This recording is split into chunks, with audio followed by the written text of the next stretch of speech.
Sweets பிடிக்கலன்னு யாராச்சும் சொல்லுவாங்களா? இல்லவே இல்ல. ஏன்னா, குழந்தையில ஆரம்பிச்சு வயசானவங்க வரைக்கும் எல்லாருக்குமே ஸ்வீட்னா ரொம்பவே பிடிக்கும். ஆனா, ஏதாச்சும் ஒரு காரணத்துக்காக அத சாப்பிடாம தவிர்க்கிறவங்க தான் இருப்பாங்க. அப்படி எல்லாருக்குமே பிடிச்ச ஸ்வீட்ஸ நம்ம வாங்கணும்னு இன்னைக்கு ஸ்வீட் ஷாப் போனா, அங்க இருக்க பாதி ஸ்வீட்ஸ் வந்து பால்கோவா இல்லாம செய்யறதே இல்ல. ஸ்வீட்ட இன்னுமே ஸ்வீட் ஆக்குறது எதுன்னு பார்த்தீங்கன்னா, அது பால்கோவா தான். அந்த பால்கோவாவ எப்படி செய்றாங்கன்னு இண்டஸ்ட்ரியில நேரா போய் நம்ம பார்க்க போறோம். நம்ம கூட நம்ம ஃப்ரெண்ட் பிரவீனும் வந்திருக்காங்க. வாங்க போய் பார்க்கலாம்.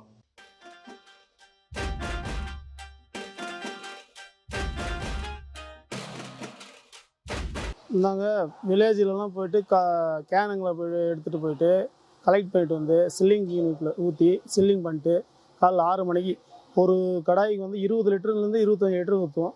ஒரு 10 நிமிஷம் ஒரு இது வந்து கடாய் இறங்குறதுக்கு 10 நிமிஷம் ஆகும். நாங்கள் பாய்லர் போட்டு அதில் விட்டு கட்டை போட்டு எரி விட்டு அந்த ஸ்டீமில் கோவா தயாரிக்கிறோம். முதல்ல அடுப்பில் தான் அடிச்சிருந்தோம், கடாய் போட்டு சின்ன அடுப்பில் அடிச்சிட்டு இருந்தோம். இப்போ வந்து பாய்லர் போட்டு கடாய் ஒரு 9 கடாய் பாய்லர் ஒரு ஒரு 10 நிமிஷம் ஒரு 20 லிட்டர் அடிக்கிறதுக்கு. அதை நாங்கள் இப்போ இது பண்ணுறதுக்கு லேபர்ஸ் தான் அதிகம். இப்போ இந்த வெயில் காலத்தில் லேபர்ஸ் வரதில்லை. அதனால் கொஞ்சம் இது பண்ணி நாங்கள் அவங்களுக்கு ஒரு ஆளுக்கு 500-600 கொடுக்குறோம் ஒரு நாளைக்கு சேலரி. இன்றைக்கி வருவாங்க நாளைக்கு வரமாட்டாங்க. அது மாதிரி கண்டினியூவாக யாரும் இல்லை. வந்து செய்கிறவங்களுக்கு அன்றைக்கி அந்த இது கொடுத்து அனுப்பிச்சிடுவோம். இது நிரந்தரமான தொழில் இல்லை. இது பால் இருந்தால் செய்வோம். சுத்தமான பால்ல சர்க்கரைய சேர்த்து எந்த விதமான சுவையொட்டியும் சேர்க்காம பாரம்பரியமான முறையில தான் இவங்க பால்கோவா செய்றாங்க. கொழுப்பு நீக்காத சுத்தமான பால்ல செய்ற இந்த பால்கோவா தான் முதல் தர பால்கோவா.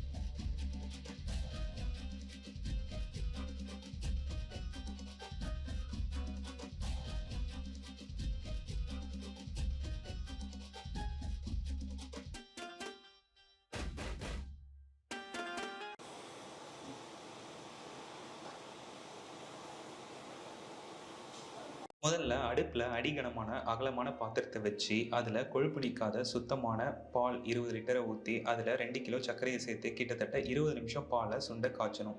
பால் பொங்கி வரும்போது ஏடு மேலே தங்கிடாம அதை கரண்டியால பாலோட சேர்த்து விடாம கிளறி பால் சுண்டி பாதி அளவுக்கு வரும் வரை அடுப்பை மிதமான தீயில வச்சு விடாம கிளறிட்டே இருக்கணும். பாலை கரண்டியால விடாம கிளறினாதான் பால்கோவா சரியான பதத்துல வரும். இப்போ நிறம் மாறி பால்கோவா சரியான பதத்துக்கு வந்திருக்கும். இந்த நிலையில அடுப்பு அணைச்சிட்டு பால்கோவாவை நம்ம பேக்கிங்க்கு எடுத்துட்டு போயிடலாம். 20 லிட்டர் பாலில் நமக்கு 6 கிலோ பால்கோவா கிடைக்கும். இது செய்யறதுக்கு நமக்கு ஆகிற டைம்னு பார்த்தீங்கன்னா 20 நிமிஷம். இங்கே ஒருத்தர் ஒரு நாளைக்கு 100 கிலோ வரைக்கும் பால்கோவா ஒரு கடாயில் செய்கிறார்.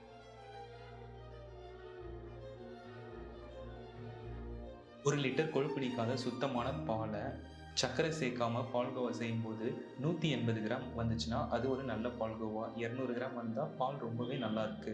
ஒருவேளை அதுக்கும் கீழே வந்தால் பாலோட தரம் வந்து ரொம்ப குறைவாக இருக்குன்னு நம்ம தெரிஞ்சுக்கலாம்.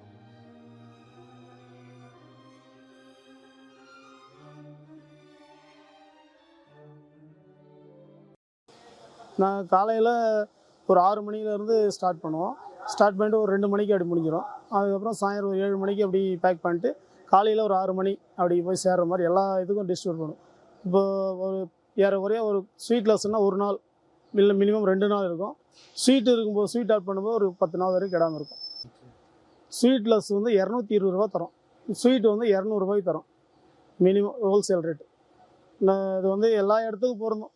தமிழ்நாடு, கர்நாடகா, ஆந்திரா எல்லா இடத்துக்கும் அதே வேலை தான் போகணும். ஒரே இதுதான் மார்க்கெட்டிங் பண்ணுறது. அதோட கொரியர் சார்ஜஸ்லாம் எப்படி? கொரியர் சார்ஜ் வந்து அது டிஸ்ட்ரிபியூட்டர் லக்கேஜ் பே பண்ணிட்டு வாங்கிக்கிறாங்க. பஸ்ஸில் அனுப்புவோம், தனியாக வேனில் அனுப்புவோம், இதில் இருப்போம், டிரான்ஸ்போர்ட்டில் இருப்போம். எப்படி எந்த வகை நல்லா இருக்கோ அது மாதிரி அனுப்பிடுவோம். நாங்கள் முதல்ல அடுப்பில் தான் அடிச்சுட்டு இருந்தோம். அதுக்கப்புறம் ஒரு 2 கடாய் போடுற மாதிரி போட்டோம். இப்போ 9 கடாயில் அடிச்சுட்டு இருக்கோம். ஓரளவுக்கு போயிட்டு தான் இருக்குது. எல்லாம் பால் தரத்தை பொறுத்து. லாபகரம்னும் போது இருக்குது. அதை வந்து பால் தரத்தோட பொறுத்து தான் லாபம். பால் ஒரு நாளைக்கு பால் நல்லா இருக்கும், ஒரு நாளைக்கு பால் டிஸ்ட்ரிபியூட்டருங்க இது பண்ணிவிடுவாங்க. அதை வச்சு எப்போவுமே ஒரே இதுவாக இருக்க முடியாது. இப்போ நம்மளுக்கு கிலோ ஒரு 5 ரூபா கிடைக்குதுன்னா அது 5 ரூபா தான். ஒரு 7 ரூபா ஒரு கிலோ அந்த ரேஞ்சில் தான் நம்ம எதிர்பார்க்க முடியும். 5 ரூபாயிலேருந்து ஒரு 7 ரூபா 10 ரூபாய் ஒரு கிலோ கிடைக்கும். அதை வச்சு தான் நாங்கள் பண்ணிகிட்டு இருக்கோம். லாஸுன்னும் போது பால் தரமாக இல்லைன்னா நம்மளுக்கு கண்டிப்பாக லாஸ் ஆகும். பால் தரமாக எடுக்கணும், அதை நம்ம வில்லேஜில் போய்ட்டு பார்த்து தரமாக எடுக்கணும். இப்போ மேனுஃபேக்சரிங் யூனிட்லேருந்து நம்ம பால்கோவா வாங்கிட்டு வந்திருக்கோம் லைவாக. இது எப்படி இருக்குன்னு சொல்லிட்டு சாப்பிட்டு இப்போ நான் சொல்ல போகிறேன் உங்களுக்கு.